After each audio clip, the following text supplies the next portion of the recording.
Happy day, everybody. We're up here in the arena. Just kind of wanted to show on horseback some of the things that we've been going over in the science of barrel racing. My mom touched on those horses getting into that turn and the importance of being able to move that rib cage. And so I just wanted to show you on horseback how that looks. This is Joe. He's a 4-year-old gelding that's come into me for training. And one of the things I want to point out about Joe is if you can see how the bottom of his neck looks a little heavy right there. So Joe is building muscle on the bottom of his neck instead of the top right here. Now some of that is conformation, but sometimes that happens when people just kind of want to hang on the bridle reins for balance, and those horses start to brace, and they use that bottom part of that neck muscle to brace, and it causes that muscle to begin to build and get big. And so that's for barrel racing, that's not where we really want our horses to begin to develop muscle, because they can use that against you. They'll begin to travel hollowed out and brace in that face.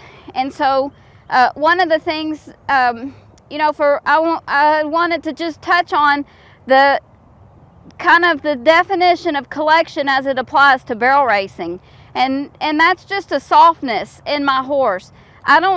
Just because I touch these bridle reins, that doesn't mean that I want my horse to stop. What I want my horse to give me is a soft response in that. I want to feel that back start to push up under that saddle. I want to see that nose break at the pole, where that nose becomes vertical to the ground instead of kind of stuck out there in front of him. And I want to feel the whole this whole thing kind of lift up under me right here.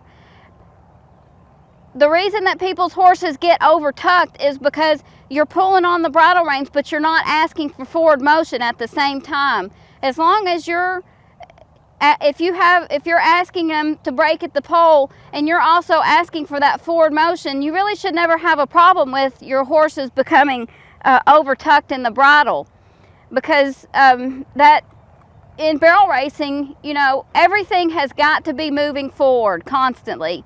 Even though we rate and turn, it's all still in the process of a forward motion.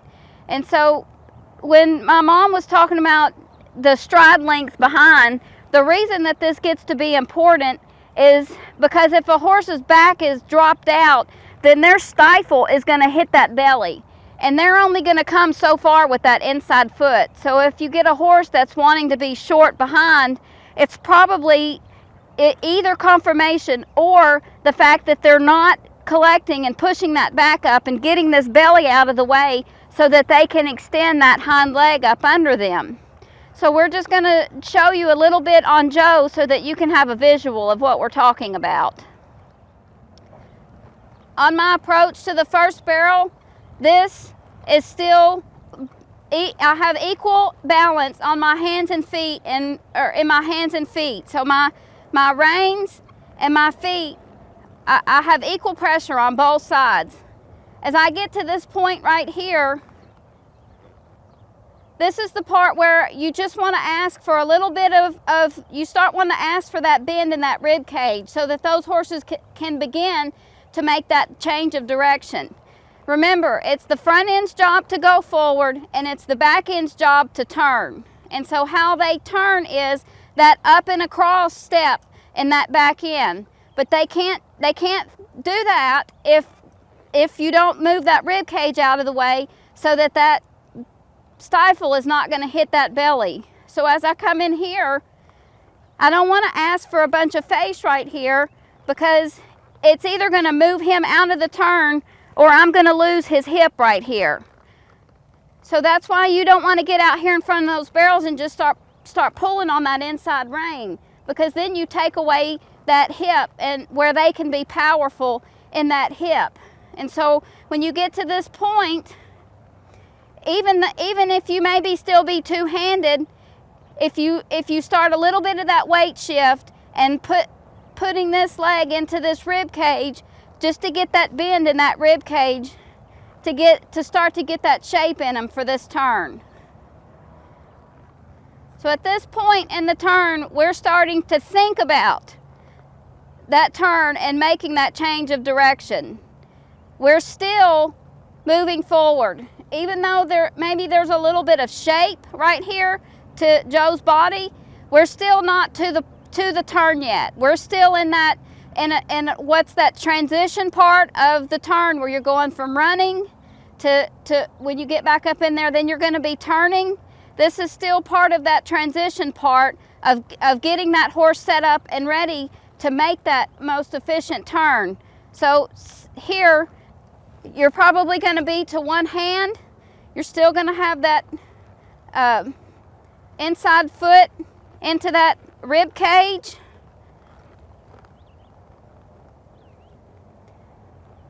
To keep that rib cage up and out of the way, so that as you move up into this turn,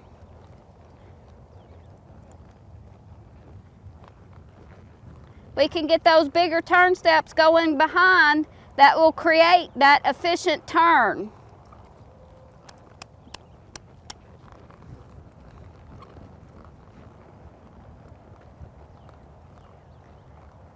As my leg passes by this barrel, this is where the turn is going to come from.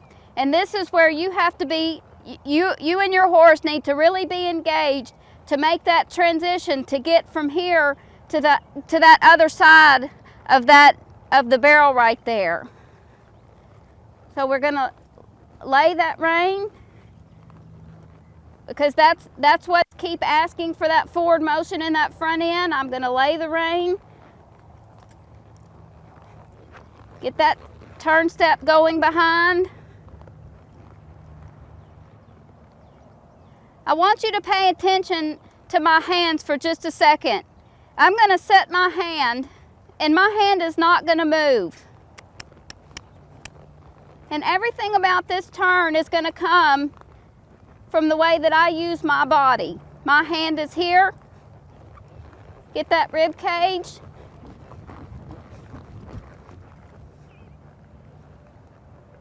So the turn doesn't come from how much I can pull on Joe's face. The turn comes from what Joe is doing with his feet. Because my hand can stay in one place. And Joe's response is to my body.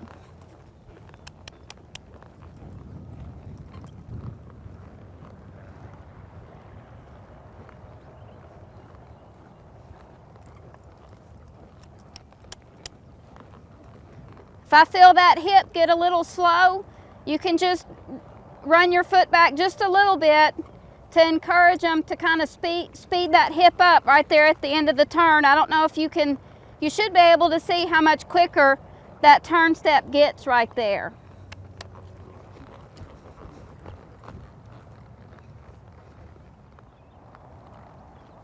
You know, we've touched on this before, but I just really kind of want to reiterate. The reason that we really focus on that stepping out idea in our turns is because of that very idea of that horse cannot bring that inside back leg up under him if this belly is not picked up out of the way.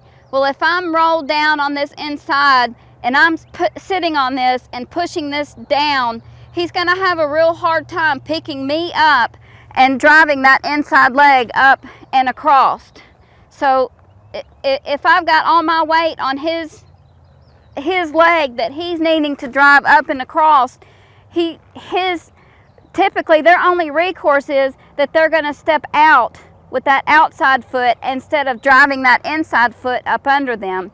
And a horse is not near as powerful when they make that turn and go to finish and their back feet are out behind them. Their most powerful is when their feet are up under them. And so it's like a coil and a recoil type of thing. So they're utilizing basically what we've been talking about, the science of motion. If you think about a spring, if you push that spring down and then you let it go, that spring will do what it's designed to do. It will spring. Well, it's the same thing with a horse. If you're in that turn and you move that back up, and one time Molly Montgomery, she used a term called nose to toes. So if I'm thinking of that, you have that coil where you bring them down into this turn, and you're asking for that inside leg to be up under them so that they can be powerful, and their front end's moving forward, the back end is turning, and then when you release this, it's like a spring that you've just released, and you get that drive and that power out of that turn. So part of you know, the process of training these horses is using the right equipment. And so I'm always on the hunt for bits, just like everybody else, and trying to find bits that really fit my hands and accomplish what I need them to accomplish. And so just here recently I had an idea for a bit, and I had JD Morrow make it for me, and it really has been everything that I have wanted it to be. And I just want to show you. And you know, a lot of barrel racers, they kind of tend to want to shy away from a port, but this port is a really amazing bit. It's got the port in it is about 2 inches, and one of the bit makers said if you want to get a horse on his hip, touch the roof of his mouth. So if you have a horse like Joe that you're having a little bit of trouble of getting that break at the pole, then that a port is a really excellent choice for that. This particular one, it's got tongue relief in here in the middle, so it makes this actually a very mild port compared to just a straight bar port. This port is a lot milder port. I put it on a loose shank instead of a like how a normal port would be fixed. I put this one on a loose shank, so you still get you get lateral flexion from this port, and it's the copper roller. A lot of horses just copper will kind of help create saliva in a horse's mouth, so it keeps it more moisturized and lubricated. And so this will be I think a bit that we're gonna maybe try to put in a series of bits that we're gonna work on doing. So part of doing a good job is having the right equipment, and I feel like this particular bridle, it's probably gonna be in one of my top 5 favorites. Well, I hope that this was helpful and educational for y'all. Hit that like button, subscribe to our channel, and ding that notification bell so that you can be notified as we post new videos. And we'll be coming to you in a few more days with another great video. So y'all just have a great afternoon.